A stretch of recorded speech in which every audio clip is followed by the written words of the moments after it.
President Trump ਨੇ ਜਿੱਥੇ ਸਰਜੀਓ Gor ਨੂੰ ਇੰਡੀਆ ਦਾ ਐਂਬੈਸਡਰ ਜਿਹੜਾ ਹੈ ਉਹ ਨਾਮਜ਼ਦ ਕੀਤਾ, ਨਾਲ ਦੀ ਨਾਲ ਕਿਹਾ ਕਿ ਇਹ special envoy for South Asia and Central Asian affairs.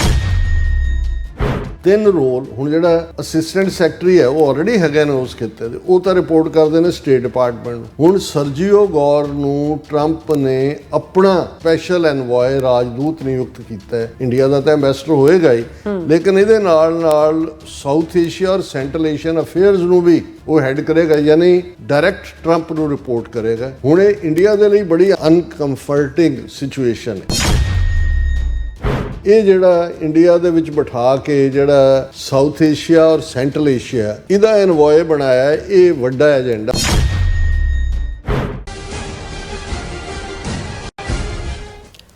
Viewers welcome back on program. So viewers ਗੱਲਬਾਤ ਕਰਨ ਜਾ ਰਹੇ ਹਾਂ ਕਿ ਪ੍ਰੈਜ਼ੀਡੈਂਟ ਟਰੰਪ ਨੇ ਮਿਸਟਰ ਸਰਜੀਓ ਗੌਰ ਨੂੰ ਭਾਰਤ ਵਿੱਚ ਅਮਰੀਕਾ ਦਾ ਐਂਬੈਸਡਰ ਨਿਯੁਕਤ ਕੀਤਾ ਹੈ ਔਰ ਐਂਬੈਸਡਰ ਦੇ ਨਾਲ ਮਿਸਟਰ ਸਰਜੀਓ ਸਾਊਥ ਏਸ਼ੀਅਨ ਅਤੇ ਸੈਂਟਰਲ ਏਸ਼ੀਅਨ ਜਿਹੜੇ ਮਾਮਲਿਆਂ ਦੇ ਖਾਸ ਰਾਜਦੂਤ ਵੀ ਹੋਣਗੇ। ਸੋ ਕੀ ਮਿਸਟਰ ਸਰਜੀਓ ਭਾਰਤ ਨੂੰ ਉਸ ਦੀ ਅਸਲੀ ਔਕਾਤ ਵਿਖਾਉਣ ਲਈ ਨਾਮਜ਼ਦ ਕੀਤੇ ਗਏ ਹਨ? ਸੋ ਇਸ ਬਾਰੇ ਆਪਾਂ ਗੱਲਬਾਤ ਕਰਨ ਜਾ ਰਹੇ ਹਾਂ। ਸੋ ਅਸੀਂ ਚਾਹਾਂਗੇ ਕਿ ਤੁਸੀਂ ਇਸੇ ਤਰ੍ਹਾਂ ਬਣੇ ਰਹਿਣਾ, ਦੇਖਣ ਸੁਣਨ ਲਈ ਜਾਂ ਲਿਖਣ ਲਈ। ਤੁਹਾਡਾ ਸਭ ਦਾ ਬਹੁਤ ਬਹੁਤ ਧੰਨਵਾਦ ਜੀ। ਡਾਕਟਰ ਸਾਹਿਬ ਕੀ ਵਿਚਾਰਾਂ ਨੇ? ਦੇਖੋ, ਡਿਵੈਲਪਮੈਂਟਸ ਜਿਵੇਂ ਅਸੀਂ ਕਿਹਾ ਵੀ ਇੰਨੀ ਤੇਜ਼ੀ ਨਾਲ ਹੋ ਰਹੀਆਂ ਨੇ ਕਿ ਕਈ ਵਾਰ ਦੁਸ਼ਮਣ ਦੇ ਖੈਮੇ 'ਚੋਂ ਜਿਹੜੀ ਕੋਈ ਡਿਵੈਲਪਮੈਂਟ ਹੋਈ ਉਹਦਾ ਕੀ ਰਿਐਕਸ਼ਨ ਆਉਂਦਾ ਹੈ, ਉਸ ਤੋਂ ਤੁਸੀਂ ਅੰਦਾਜ਼ਾ ਉਸ ਦਾ ਲਾ ਸਕਦੇ ਹੋ ਕਿ ਇਹਦਾ ਇਫੈਕਟ ਕੀ ਹੋਏਗਾ।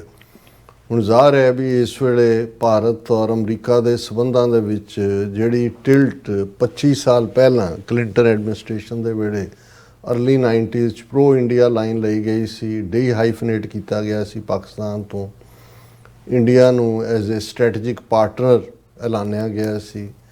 ਪ੍ਰੈਜ਼ੀਡੈਂਟ ਟਰੰਪ ਦੀ ਪਹਿਲੀ ਟਰਮ ਵੇਲੇ ਕੁਆਡ ਦੇ ਥੱਲੇ ਜਿਸ ਨੂੰ ਏਸ਼ੀਆ ਦੀ ਨੈਟੋ ਕਿਹਾ ਸੀ, ਰਸ਼ੀਆ ਨੇ ਚੀਨ ਨੂੰ ਘੇਰਨ ਦੇ ਲਈ ਭਾਰਤ ਆਪਣੀ ਸਾਰੀ ਨਾਨ ਅਲਾਈਨਮੈਂਟ ਦੀ ਲਾਈਨ ਛੱਡ ਕੇ ਉਸ ਕੁਆਡ ਦੇ ਵਿੱਚ ਜਿਹੜਾ ਉਹ ਆਸਟ੍ਰੇਲੀਆ, ਜਾਪਾਨ ਔਰ ਉਹ ਪੂਰਾ ਉਹਦਾ UK ਔਰ ਅਮਰੀਕਾ ਦਾ ਹਿੱਸਾ ਬਣ ਗਿਆ ਸੀ।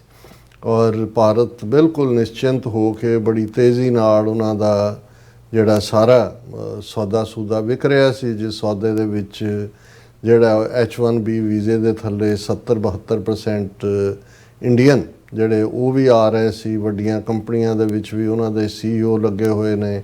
ਉਹ ਘਪਲੇ ਜਿਹੜੇ ਨੇ ਵੱਡੇ ਲੈਵਲ 'ਤੇ ਚੱਲ ਰਹੇ ਸੀ। ਕਿਵੇਂ ਸਕੈਮ ਜਿਹੜੇ ਹੁਣ ਜਿਹੜੀ ਇੱਕ ਖਬਰ ਜਿਹੜੀ ਆਉਣ ਵਾਲੇ ਦਿਨਾਂ 'ਚ ਹੋਰ ਪ੍ਰੋਮੀਨੈਂਟਲੀ ਆਏਗੀ ਕਿ ਕਿੰਨਾ ਵੱਡਾ ਈਵਨ ਵਾਲਮਾਰਟ ਨਾਲ ਰਿਲੇਟਡ ਵੀ ਇੱਕ ਸਕੈਂਡਲ ਜਿਹੜਾ ਬੀਬੀ ਢਿੱਲੋਂ ਜਿਹੜੇ ਅਸਿਸਟੈਂਟ ਅਟਰਨੀ ਜਨਰਲ ਦੇ ਤੌਰ 'ਤੇ ਆਏ, ਉਹ ਉਹਨਾਂ ਨੇ ਐਕਸਪੋਜ਼ ਕੀਤਾ ਵੀ ਕਿਸ ਲੈਵਲ ਦੇ ਉੱਤੇ ਜਿਹੜੇ ਇੰਡੀਅਨ ਬੈਠੇ ਹੋਏ ਨੇ ਉਹ ਕਰਪਸ਼ਨ ਕਰਕੇ ਔਰ ਜਿਹੜੇ ਨੇ ਉਹ ਆਪਣੇ ਬੰਦਿਆਂ ਨੂੰ ਇੱਥੇ ਲਿਆ ਰਹੇ ਸੀ। ਔਰ ਇਸ ਤੋਂ ਇਲਾਵਾ ਕਿੰਨਾ ਹੀ ਹੋਰ ਸਕੈਂਡਲ ਜਿਨ੍ਹਾਂ ਦੀਆਂ ਖਬਰਾਂ ਉਹਨਾਂ 'ਚ ਸਾਰੇ ਇੰਡੀਅਨ ਉਹਦੇ 'ਚ ਇਨਵੋਲਵ ਹੁੰਦੇ ਨੇ। ਔਰ ਇਸ ਸਾਰੇ ਦੇ ਚੱਲਦਿਆਂ ਜਿਹੜਾ ਪ੍ਰੈਜ਼ੀਡੈਂਟ ਟਰੰਪ ਦੀ ਇਸ ਸੈਕੰਡ ਟਰਮ ਵੇਲੇ ਪਿਛਲੇ 6 ਮਹੀਨਿਆਂ ਨੇ ਜੇ ਕਹਿਣਾ ਹੋਏ ਕਿ ਅਪਸਾਈਡ ਡਾਊਨ, ਇੱਕ ਤਾਂ ਹੁੰਦਾ ਵੀ ਹੇਠਲੀ ਉੱਤੇ ਲਿਆਉਣਾ, ਹੇਠਲੀ ਉੱਤੇ ਤਾਂ ਹੀ ਆਏਗਾ ਕਿ ਉਤਲੀ ਥੱਲੇ ਜਾਏਗਾ, ਉਹ ਸਾਰਾ ਹੀ ਕੁਛ ਬਦਲ ਗਿਆ। ਔਰ ਇਸ ਵੇਲੇ ਜਿਹੜੇ ਉਹਨਾਂ ਦੇ ਜਿਹੜੇ ਵੱਡੇ ਐਨਾਲਿਸਟ ਨੇ ਜਿਨ੍ਹਾਂ ਨੇ ਮੁਲਕਾਂ ਦੇ ਸੰਬੰਧ ਕਲੋਜ਼ ਹੁੰਦੇ ਨੇ, ਵਿਗੜਦੇ ਨੇ, ਹੌਲੀ ਵਿਗੜਦੇ ਆ, ਫਿਰ ਵਿਗੜਦੇ ਨੇ, ਲੇਕਿਨ ਜਿਸ ਤੇਜ਼ੀ ਨਾਲ ਇਹਨਾਂ 6 ਮਹੀਨਿਆਂ ਨੇ ਅਮਰੀਕਾ ਭਾਰਤ ਸੰਬੰਧਾਂ ਦਾ ਜਿਹੜਾ ਬਿਲਕੁਲ ਹੀ ਭੋਗ ਪਾ ਦਿੱਤਾ ਹੈ। ਰਾਦਰ ਜਿਹੜਾ ਉਹਨਾਂ ਦੀਆਂ ਡਿਬੇਟਸ ਦੇ ਵਿੱਚ ਇੱਕ ਥਾਂ 'ਤੇ ਕਹਿ ਰਿਹਾ ਸੀ ਕਿ America considers India as a hostile country, enemy country. ਦੂਸਰਾ ਕਹਿ ਰਿਹਾ ਹਾਊ ਐਨਮੀ। ਉਹ ਕਹਿੰਦਾ ਕਿ ਵੀ ਜਿਹੜਾ ਚੀਜ਼ ਕਿਸੇ ਹੋਰ 'ਤੇ ਲਾਗੂ ਨਹੀਂ ਹੈ, ਵੀ president Trump is dealing with India as a enemy country, as a hostile country. ਸਾਰੀਆਂ ਹੀ ਉਹਦੀਆਂ 25% ਪਹਿਲਾਂ ਟੈਰਿਫ ਟੋਕਣਾ ਵੀ, ਫਿਰ ਰਸ਼ੀਅਨ ਆਇਲ ਤਾਂ ਉਹਨੇ ਕਿਹਾ ਜੀ ਚਾਈਨਾ ਵੀ ਬਾਏ ਕਰ ਰਿਹਾ ਹੈ, ਦੂਸਰੇ ਵੀ ਕਰ ਰਹੇ ਨੇ, ਪਰ ਇੰਡੀਆ ਨੂੰ ਟਾਰਗੇਟ ਕਰਨ ਦਾ ਮਤਲਬ ਇਹ ਹੈ ਵੀ ਇੰਡੀਆ ਨੂੰ ਇੱਕ ਦੁਸ਼ਮਣ ਮੁਲਕ ਐਲਾਨਿਆ ਹੋਇਆ। ਉਹਦੇ 'ਚ ਇੱਕ ਪਾਰਟ ਇਹ ਵੀ ਹੁੰਦਾ ਹੈ ਵੀ ਜਿਸ ਮੁਲਕ ਨੂੰ ਦੇ ਵਿੱਚ ਤੁਸੀਂ ਆਪਣਾ ਐਂਬੈਸਡਰ ਨੋਮੀਨੇਟ ਨਹੀਂ ਕਰਦੇ ਜਾਂ ਤੁਹਾਡਾ ਐਂਬੈਸਡਰ ਨਹੀਂ ਹੁੰਦਾ, ਬਹੁਤ ਵਾਰ ਕਿਉਂਕਿ ਜਿਹੜੇ ਐਂਬੈਸਡਰ ਨੇ ਇਹ ਅਪਾਇੰਟਮੈਂਟਸ ਵੀ ਪੋਲੀਟੀਕਲ ਹੁੰਦੀਆਂ। ਔਰ ਇੰਡੀਆ ਦੇ ਵਿੱਚ ਬਾਈਡਨ ਐਡਮਿਨਿਸਟ੍ਰੇਸ਼ਨ ਦੇ ਵੇਲੇ ਜਿਹੜਾ ਹੈ ਐਰਿਕ ਗਾਰਸੈਟੀ ਇਹ ਐਂਬੈਸਡਰ ਸਨ, ਇਹ LA ਦਾ ਮੇਅਰ ਵੀ ਰਿਹਾ ਐਰਿਕ ਗਾਰਸੈਟੀ, ਪਹਿਲਾਂ ਹਿਊਮਨ ਰਾਈਟਸ ਦੇ ਉੱਤੇ ਵੀ ਗੱਲ ਕਰਨ ਵਾਲਾ ਸੀ। ਔਰ ਜਦੋਂ ਨੋਮੀਨੇਟ ਕੀਤਾ ਜਾਂਦਾ ਕਿਸੇ ਨੂੰ ਐਂਬੈਸਡਰ, ਉਹ ਇਹ ਨਹੀਂ ਹੁੰਦਾ ਕਿ ਵੀ ਜਾ ਕੇ ਉੱਥੇ ਉਹ ਆਪਣੇ ਕ੍ਰੈਡੈਂਸ਼ੀਅਲਸ ਦਿੰਦਾ ਤੇ ਕੰਮ ਸ਼ੁਰੂ ਕਰ ਦਿੰਦਾ। ਉਹਦੀ ਕਨਫਰਮੇਸ਼ਨ ਹੀਅਰਿੰਗਸ ਹੁੰਦੀਆਂ ਨੇ ਸੈਨੇਟ ਦੇ ਸਾਹਮਣੇ, ਉਹਦੀ ਪੂਰੀ ਸੈਨੇਟ ਕਮੇਟੀ ਹੁੰਦੀ ਹੈ, ਉਹਦੇ ਤੋਂ ਬਾਅਦ ਅਪਰੂਵਲ ਤੋਂ ਬਾਅਦ ਉਹਨਾਂ ਨੂੰ ਭੇਜਿਆ ਜਾਂਦਾ। ਕੁਝ ਮਾਮਲਿਆਂ 'ਚ ਜਿੱਥੇ ਐਂਬੈਸਡਰ ਮੋਸਟਲੀ ਫੋਰਨ ਸਰਵਿਸ ਦੇ ਹੁੰਦੇ ਨੇ, ਜਿਹੜੇ ਪੋਲੀਟੀਕਲ ਅਪਾਇੰਟੀਜ਼ ਨਹੀਂ ਹੁੰਦੇ, ਉਹਨਾਂ ਨੂੰ ਜਦੋਂ ਐਡਮਿਨਿਸਟ੍ਰੇਸ਼ਨ ਬਦਲ ਵੀ ਜਾਂਦਾ ਹੈ, ਕਈ ਵਾਰ ਉਹ ਛੋਟੇ ਮੁਲਕਾਂ 'ਚ ਤਾਂ ਮੋਸਟਲੀ ਇਸ ਲੈਵਲ ਉਹਨਾਂ ਨੂੰ ਕੰਟੀਨਿਊ ਕਰਨ ਦਿੰਦੇ ਨੇ। ਜਿਹੜੀ ਪੋਲੀਟੀਕਲ ਅਪਾਇੰਟੀਜ਼ ਨੇ, ਉਹਨਾਂ ਨੂੰ ਜਦੋਂ ਲੱਗਦਾ ਹੈ ਕਿ ਬਈ ਹੁਣ ਡਿਫਰੈਂਟ ਪ੍ਰੈਜ਼ੀਡੈਂਟ ਆ ਗਿਆ, ਤੇ ਉਹ ਆਪ ਹੀ ਰਿਜ਼ਾਈਨ ਕਰ ਜਾਂਦੇ ਨੇ, ਜਾਂ ਉਹਨਾਂ ਤੋਂ ਰਿਜ਼ਾਈਨ ਮੰਗ ਲਿਆ ਜਾਂਦਾ। ਸੋ ਐਰਿਕ ਗਾਰਸੈਟੀ ਜਿਹੜੇ ਬਾਈਡਨ ਐਡਮਿਨਿਸਟ੍ਰੇਸ਼ਨ ਦੇ ਵੇਲੇ ਅਮਰੀਕਾ ਦੇ ਭਾਰਤ ਦੇ ਵਿੱਚ ਐਂਬੈਸਡਰ ਸਨ, ਉਹਨਾਂ ਨੇ ਜਨਵਰੀ ਮਹੀਨੇ 'ਚ ਰਿਜ਼ਾਈਨ ਕਰ ਦਿੱਤਾ। ਹੁਣ ਜਦੋਂ ਅਸੀਂ ਹੌਸਟਿਲਿਟੀ ਜਾਂ ਐਨਮਿਟੀ ਦੀ ਗੱਲ ਕਰਦੇ ਹਾਂ, ਜਿਹੜੇ ਮੁਲਕ ਆਫ ਇੰਪੋਰਟੈਂਸ ਹੁੰਦੇ ਨੇ ਜਿਨ੍ਹਾਂ ਨੂੰ ਸਮਝ ਆਉਂਦਾ, ਉਹਨਾਂ 'ਚ ਜਿੱਥੇ ਪ੍ਰੈਜ਼ੀਡੈਂਟ ਟਰੰਪ ਨੇ ਪਿਛਲੇ 6 ਮਹੀਨੇ 'ਚ ਬਹੁਤ ਸਾਰੀਆਂ ਅਪਾਇੰਟਮੈਂਟਸ ਕੀਤੀਆਂ ਨੇ, ਹਰ ਪਾਸੇ ਐਂਬੈਸਡਰ ਵੀ ਲਾਏ ਨੇ ਉਹਨਾਂ ਨੂੰ, ਹੋਰ ਵੀ ਉੱਥੇ ਹੁਣ ਤੱਕ 6 ਮਹੀਨੇ ਉਹਨਾਂ ਨੇ ਇਹ ਪਰਵਾਹ ਹੀ ਨਹੀਂ ਕੀਤੀ ਕਿ ਇੰਡੀਆ ਜਿਹੜਾ ਹੈ ਉਹਦੇ 'ਚ ਤਾਂ ਕੋਈ ਐਂਬੈਸਡਰ ਹੀ ਨਹੀਂ ਹੈ ਅਮਰੀਕਾ ਦਾ। ਹੁਣ ਜਦੋਂ ਕਿ ਹੌਸਟਿਲਿਟੀ ਪੂਰੀ ਸਿਖਰ 'ਤੇ ਹੈ, 27 ਅਗਸਤ ਨੂੰ ਐਡੀਸ਼ਨਲ 25% ਟੈਰਿਫ ਸ਼ੁਰੂ ਹੋ ਜਾਣੀ ਹੈ। ਪ੍ਰੈਜ਼ੀਡੈਂਟ ਟਰੰਪ ਵੀਕਐਂਡ ਦੇ ਉੱਤੇ ਆਪਣੇ ਟਰੂਥ ਸੋਸ਼ਲ ਅਕਾਊਂਟ ਦੇ ਉੱਤੇ ਐਲਾਨ ਕਰਦੇ ਨੇ ਕਿ ਮੈਂ ਸਰਜੀਓ ਗੌਰ ਨੂੰ ਜਿਹੜਾ ਹੈ ਉਹ ਇੰਡੀਆ ਦਾ ਐਂਬੈਸਡਰ ਲਾ ਰਿਹਾ। ਜੇ ਤਾਂ ਗੱਲ ਇੱਥੋਂ ਤੱਕ ਹੁੰਦੀ, ਫਿਰ ਰਾਦਰ ਇੰਡੀਅਨਸ ਨੇ ਉਹਨੂੰ ਸਪਿਨ ਦੇਣੀ ਸੀ ਕਿ ਦੇਖੋ ਅਸੀਂ ਕਿਉਂਕਿ ਰਸ਼ੀਆ ਵੱਲ ਜ਼ਿਆਦਾ ਝੁਕ ਗਏ ਔਰ ਚੀਨ ਵੱਲ ਵੀ ਜਾ ਰਹੇ ਹਾਂ, ਤੇ ਅਮਰੀਕਾ ਨੂੰ ਇਹ ਫਿਕਰ ਹੋਇਆ ਵੀ ਭਾਰਤ ਜਿਹੜਾ ਹੈ ਉਹ ਸਾਡੇ ਹੱਥਾਂ 'ਚੋਂ ਨਿਕਲ ਨਾ ਜਾਏ, ਇਸ ਲਈ ਜਿਹੜਾ ਪੋਸਟ 6 ਮਹੀਨੇ ਤੋਂ ਖਾਲੀ ਪਈ ਸੀ ਐਂਬੈਸਡਰ ਨਹੀਂ, ਉਹਨੂੰ ਜਿਹੜਾ ਪ੍ਰੈਜ਼ੀਡੈਂਟ ਟਰੰਪ ਭਾਰਤ ਦੀ ਇੰਪੋਰਟੈਂਸ ਨੂੰ ਸਮਝ ਕੇ ਉਹਨਾਂ ਨੇ ਜਿਹੜਾ ਐਂਬੈਸਡਰ ਜਿਹੜਾ ਹੈ ਉਹ ਨਾਮਜ਼ਦ ਕੀਤਾ। ਹੁਣ ਇਹਦੇ 'ਚ ਜਿਹੜਾ ਅਸਲੀ ਐਂਗਲ ਕੀ ਹੈ ਜਿਹਦੇ ਕਰਕੇ ਭਾਰਤ ਦੇ ਵਿੱਚ ਇੱਕ ਮੌਤ ਵਰਗਾ ਸਨਾਟਾ ਛਾਇਆ ਹੋਇਆ ਹੈ, ਉਹਨੂੰ ਉਹੀ ਸਮਝ ਸਕਦੇ ਨੇ ਜਿਨ੍ਹਾਂ ਨੂੰ ਇਹ ਪਤਾ ਹੈ ਕਿ ਵੀ ਇਹ ਜਿਹੜੀ ਐਡੀਸ਼ਨ ਹੁਣ ਹੁੰਦਾ ਕੀ ਹੈ, ਜਿਹੜੀ ਫੋਰਨ ਪਾਲਿਸੀ ਹੈ ਕਿਸੇ ਵੀ ਮੁਲਕ ਦੀ, ਉਹਨੂੰ ਜਿਹੜੇ ਉਹਨਾਂ ਮੁਲਕਾਂ ਦੇ ਵਿੱਚ ਤਾਂ ਐਕਸਟਰਨਲ ਅਫੇਅਰਸ ਡਿਪਾਰਟਮੈਂਟ ਕਿਹਾ ਜਾਂਦਾ ਜਾਂ ਫੋਰਨ ਮਿਨਿਸਟਰੀ ਹੁੰਦੀ ਹੈ, ਅਮਰੀਕਾ ਦੇ ਵਿੱਚ ਉਹਨੂੰ ਸਟੇਟ ਡਿਪਾਰਟਮੈਂਟ ਕਹਿੰਦੇ ਨੇ। ਸਟੇਟ ਡਿਪਾਰਟਮੈਂਟ ਫੋਰਨ ਪਾਲਿਸੀ ਨੂੰ ਡੀਲ ਕਰਦਾ। ਐਂਬੈਸਡਰ ਆਪਣੀ ਥਾਂ ਹੁੰਦੇ ਨੇ, ਜਿੰਨੇ ਵੀ ਦੁਨੀਆ ਦੇ ਨਾਲ ਅਮਰੀਕਾ ਦੇ ਜਿਹੜੇ ਨੇ ਡਿਪਲੋਮੈਟਿਕ ਸੰਬੰਧ ਹੈਗੇ ਨੇ, ਕੁਛ ਨੇ ਜਿਨ੍ਹਾਂ ਦੇ ਨਾਲ ਨਹੀਂ ਨੇ, ਉੱਥੇ ਉਹਨਾਂ ਦਾ ਨਹੀਂ ਹੈ। ਲੇਕਿਨ ਇਸ ਤੋਂ ਇਲਾਵਾ ਜਿਹੜੇ ਖਿੱਤੇ ਨੇ, ਜਿਵੇਂ ਸਾਊਥ ਏਸ਼ੀਆ ਦੇ ਵਿੱਚ ਜਿਹੜੇ 8 ਮੁਲਕ ਆ ਜਾਂਦੇ ਨੇ, ਭਾਰਤ, ਪਾਕਿਸਤਾਨ, ਬੰਗਲਾਦੇਸ਼, ਸ੍ਰੀਲੰਕਾ, ਮਾਲਦੀਵਸ, ਅਫਗਾਨਿਸਤਾਨ, ਨੇਪਾਲ, ਭੂਟਾਨ, ਸ੍ਰੀਲੰਕਾ, ਇਹ ਰੀਜਨ ਸਾਊਥ ਏਸ਼ੀਆ। ਫਿਰ ਸੈਂਟਰਲ ਏਸ਼ੀਆ ਜਿਹਨੂੰ ਅਸੀਂ ਮੱਧ ਪੂਰਬ ਕਹਿੰਦੇ ਹਾਂ, ਜਿਹੜੇ ਮਿਡਲ ਈਸਟ ਦੇ 8-9 ਮੁਲਕ ਆ ਜਾਂਦੇ ਨੇ। ਇਹਨਾਂ ਦੇ ਅੱਡ ਅਸਿਸਟੈਂਟ ਸੈਕਟਰੀ ਆਫ ਸਟੇਟ ਹੁੰਦੇ ਨੇ, ਜਿਵੇਂ assistant secretary of state south Asia ਲਈ ਹੈ, ਜਿਹਨੇ ਸੈਕਟਰੀ ਆਫ ਸਟੇਟ ਜਿਵੇਂ ਮਾਰਕੋ ਰੂਬੀਓ ਨੇ ਜਿਹੜੇ ਫੋਰਨ ਮਿਨਿਸਟਰ, ਉਹਨਾਂ ਨੂੰ ਰਿਪੋਰਟ ਕਰਨਾ। ਇਵੇਂ ਹੀ ਸੈਂਟਰਲ ਏਸ਼ੀਆ ਦਾ ਆਪਣਾ ਡਿਪਾਰਟਮੈਂਟ ਹੈ ਸਟੇਟ ਡਿਪਾਰਟਮੈਂਟ ਨੂੰ ਰਿਪੋਰਟ ਕਰਨ ਦੇ ਲਈ। ਸੋ ਇਹ ਇੱਕ ਪ੍ਰੋਸੀਜਰ ਹੈ ਔਰ ਉਹਦੇ 'ਚ ਉਹਨਾਂ ਦੀ ਇੰਪੋਰਟੈਂਸ ਹੁੰਦੀ ਹੈ। ਹੁਣ ਪ੍ਰੈਜ਼ੀਡੈਂਟ ਟਰੰਪ ਨੇ ਜਿੱਥੇ ਸਰਜੀਓ ਗੌਰ ਨੂੰ ਇੰਡੀਆ ਦਾ ਐਂਬੈਸਡਰ ਜਿਹੜਾ ਹੈ ਉਹ ਨਾਮਜ਼ਦ ਕੀਤਾ, ਨਾਲ ਦੀ ਨਾਲ ਕਿਹਾ ਕਿ ਇਹ special envoy for South Asia and Central Asian affairs. 3 role. ਹੁਣ ਜਿਹੜਾ ਅਸਿਸਟੈਂਟ ਸੈਕਟਰੀ ਹੈ ਉਹ ਆਲਰੇਡੀ ਹੈਗੇ ਨੇ ਉਸ ਖਿੱਤੇ ਦੇ, ਉਹ ਤਾਂ ਰਿਪੋਰਟ ਕਰਦੇ ਨੇ ਸਟੇਟ ਡਿਪਾਰਟਮੈਂਟ ਨੂੰ। ਹੁਣ ਸਰਜੀਓ ਗੌਰ ਨੂੰ ਟਰੰਪ ਨੇ ਆਪਣਾ ਸਪੈਸ਼ਲ ਐਨਵਾਏ ਰਾਜਦੂਤ ਨਿਯੁਕਤ ਕੀਤਾ ਹੈ। ਇੰਡੀਆ ਦਾ ਤਾਂ ਐਂਬੈਸਡਰ ਹੋਏਗਾ ਹੀ, ਲੇਕਿਨ ਇਹਦੇ ਨਾਲ ਨਾਲ ਸਾਊਥ ਏਸ਼ੀਆ ਔਰ ਸੈਂਟਰਲ ਏਸ਼ੀਅਨ ਅਫੇਅਰਸ ਨੂੰ ਵੀ ਉਹ ਹੈਡ ਕਰੇਗਾ, ਯਾਨੀ ਡਾਇਰੈਕਟ ਟਰੰਪ ਨੂੰ ਰਿਪੋਰਟ ਕਰੇਗਾ। ਹੁਣ ਇਹ ਇੰਡੀਆ ਦੇ ਲਈ ਬੜੀ ਅਨਕੰਫਰਟਿੰਗ ਸਿਚੁਏਸ਼ਨ ਹੈ।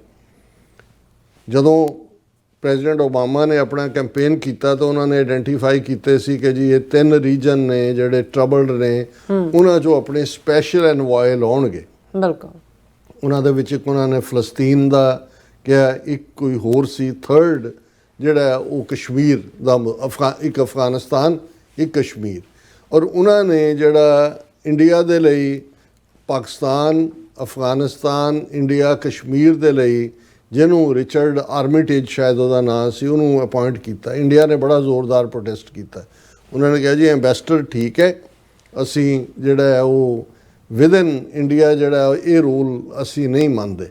ਔਰ ਫਿਰ ਉਹਨਾਂ ਨੇ, ਕਿਉਂਕਿ ਓਬਾਮਾ ਦੇ ਵੇਲੇ ਤੱਕ ਨੀਤੀ ਤਾਂ ਪ੍ਰੋ ਇੰਡੀਆ ਅਪੀਜ਼ਿੰਗ ਹੀ ਸੀ, ਅਮਰੀਕਾ ਝੁਕ ਗਿਆ। ਉਹਨਾਂ ਨੇ ਕਿਹਾ ਜੀ ਚਲੋ ਇਹ ਰਿਚਰਡ ਆਰਮਿਟੇਜ ਜਿਹੜਾ ਹੈ ਇਹ ਅਫਗਾਨਿਸਤਾਨ ਔਰ ਪਾਕਿਸਤਾਨ ਦਾ ਐਨਵੋਏ ਹੋਏਗਾ। ਸੋ ਐਂਬੈਸਡਰ ਸੀਗੇ, ਇੰਡੀਆ 'ਚ ਵੀ ਸੀ, ਪਾਕਿਸਤਾਨ 'ਚ ਵੀ ਸੀ, ਅਫਗਾਨਿਸਤਾਨ 'ਚ ਵੀ ਸੀ ਅਮਰੀਕਾ ਦਾ।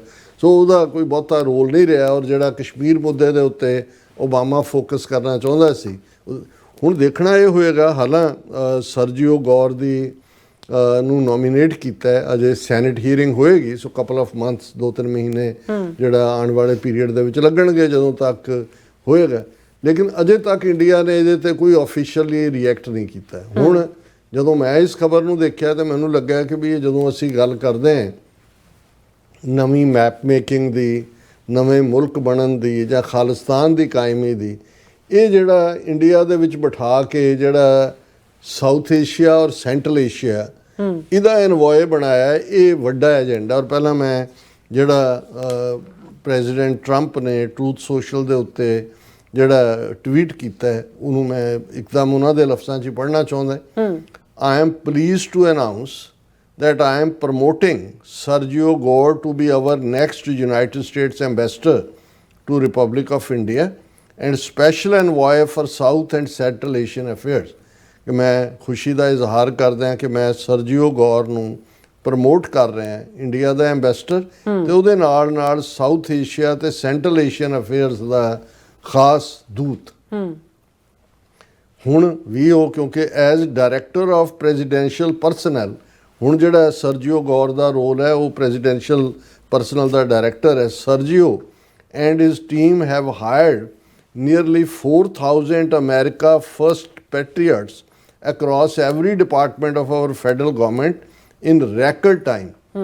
ਹੁਣ ਮੇਕ ਅਮਰੀਕਾ ਗ੍ਰੇਟ ਅਗੇਨ ਦੇ ਜਿਹੜਾ ਸਪੋਰਟ ਬੇਸ ਹੈ, ਇਹ ਪ੍ਰੈਜ਼ੀਡੈਂਟ ਟਰੰਪ ਕਹਿ ਰਹੇ ਨੇ ਕਿ ਮਿਸਟਰ ਸਰਜੀਓ ਉਹ ਹੈ ਜਿਨ੍ਹਾਂ ਨੇ 4000 ਬੰਦਿਆਂ ਨੂੰ ਨੌਕਰੀ ਦੇ ਵਿੱਚ ਲਿਆਂਦਾ ਹੈ, ਉਹਨਾਂ ਲੋਕਾਂ ਨੂੰ ਜਿਹੜੇ ਮੇਕ ਅਮਰੀਕਾ ਗ੍ਰੇਟ ਅਗੇਨ ਦੇ ਥੀਮ 'ਚ ਯਕੀਨ ਰੱਖਦੇ ਨੇ। ਔਰ ਇਸ ਵੇਲੇ ਸਾਡੇ ਸਾਰੇ ਮਹਿਕਮਿਆਂ ਤੇ ਏਜੰਸੀਆਂ ਦੇ ਵਿੱਚ 95% ਸਾਡਾ ਕੋਟਾ ਪੂਰਾ ਹੋ ਚੁੱਕਾ ਹੈ। ਔਰ ਇਹਦਾ ਕ੍ਰੈਡਿਟ ਉਹ ਮਿਸਟਰ ਸਰਜੀਓ ਨੂੰ ਦੇ ਰਹੇ ਨੇ ਕਿ ਭਾਈ ਉਹਨਾਂ ਨੇ ਐਫੀਸ਼ੀਐਂਟਲੀ ਐਜ਼ ਏ ਡਾਇਰੈਕਟਰ ਇਸ ਉਹਨਾਂ ਨੇ ਪ੍ਰੋਜੈਕਟ ਨੂੰ ਨੇਪਰੇ ਚਾੜਿਆ। Our departments and agencies are over 95% filled. Sergio will remain in his current role at the White House until his confirmation। ਕਿਉਂਕਿ ਸੈਨੇਟ ਦੇ ਸਾਹਮਣੇ ਜਾਣਾ ਹੈ ਕਿ ਵੀ ਜਦੋਂ ਤੱਕ ਸੈਨੇਟ ਦੇ ਵਿੱਚ ਕਨਫਰਮੇਸ਼ਨ ਨਹੀਂ ਹੁੰਦੀ, ਮਿਸਟਰ ਸਰਜੀਓ ਇਸ ਰੋਲ ਦੇ ਵਿੱਚ ਰਹਿਣਗੇ। ਫਿਰ ਉਹਨਾਂ ਨੇ ਸਰਜੀਓ ਦੀ ਤਾਰੀਫ ਦੇ ਪੁੱਲ ਬੰਨੇ ਨੇ। ਇਸ ਤੋਂ ਅਸੀਂ ਅੰਦਾਜ਼ਾ ਲਾ ਸਕਦੇ ਹਾਂ ਕਿ ਸਰਜੀਓ ਕਿੰਨਾ ਕੁ ਇਹ ਆਰਡੀਨਰੀ ਐਂਬੈਸਡਰ ਨਹੀਂ ਹੈ। Sergio is a great friend who has been at my side for many years.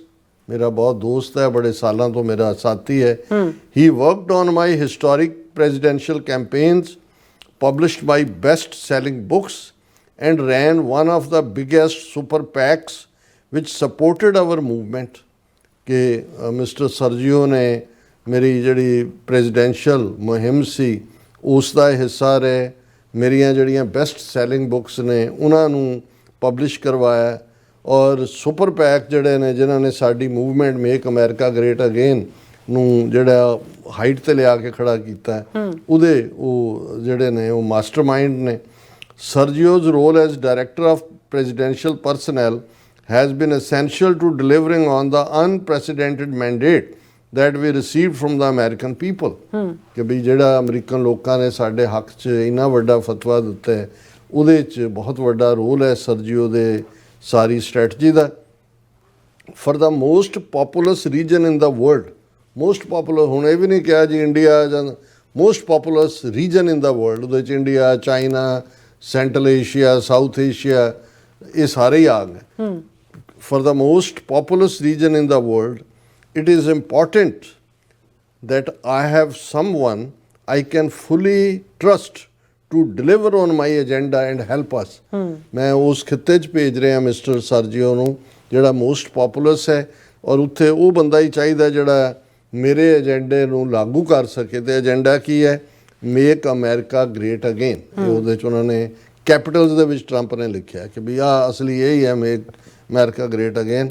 ਸਰਜੀਓ will make an incredible ambassador. Congratulation Sergio. ਆਪ ਹੀ ਉਹਨਾਂ ਨੇ ਨੋਮੀਨੇਟ ਕੀਤਾ, ਨਾਲ ਵਧਾਈ ਵੀ ਦੇ ਦਿੱਤੀ। ਸੋ ਉਸ ਤੋਂ ਮੈਂ ਇਹ ਸਮਝਦਾ ਵੀ ਅਜੇ ਇੰਡੀਆ ਕੀ ਇਸ ਦੇ ਉੱਤੇ ਆਪਣਾ ਰਿਐਕਸ਼ਨ ਬਿਲਕੁਲ ਮੂੰਹ ਬੰਦ ਕਰ ਲਿਆ। ਇਹ ਵੀ ਵੈਸੇ ਜੇ ਦੁਸ਼ਮਣ ਤੋਂ ਵੀ ਕੁਝ ਸਿੱਖਣਾ ਹੋਏ, ਅਸੀਂ ਤਾਂ ਫਲੋਰੀਡਾ ਟਰੱਕ ਕ੍ਰੈਸ਼ ਦੇ ਉੱਤੇ ਸਾਡਾ ਸਾਰੀ ਕੌਮ ਜਿਹੜੀ ਆ ਉਹ ਇੱਕ ਦੂਜੇ ਦੇ ਅੱਧੇ ਫੋਰ ਅੱਧੇ ਅਗੇਂਸਟ, ਜਿਵੇਂ ਲੱਗਦਾ ਵੀ ਇਹੀ ਇਸ਼ੂ ਰਹਿ ਗਿਆ।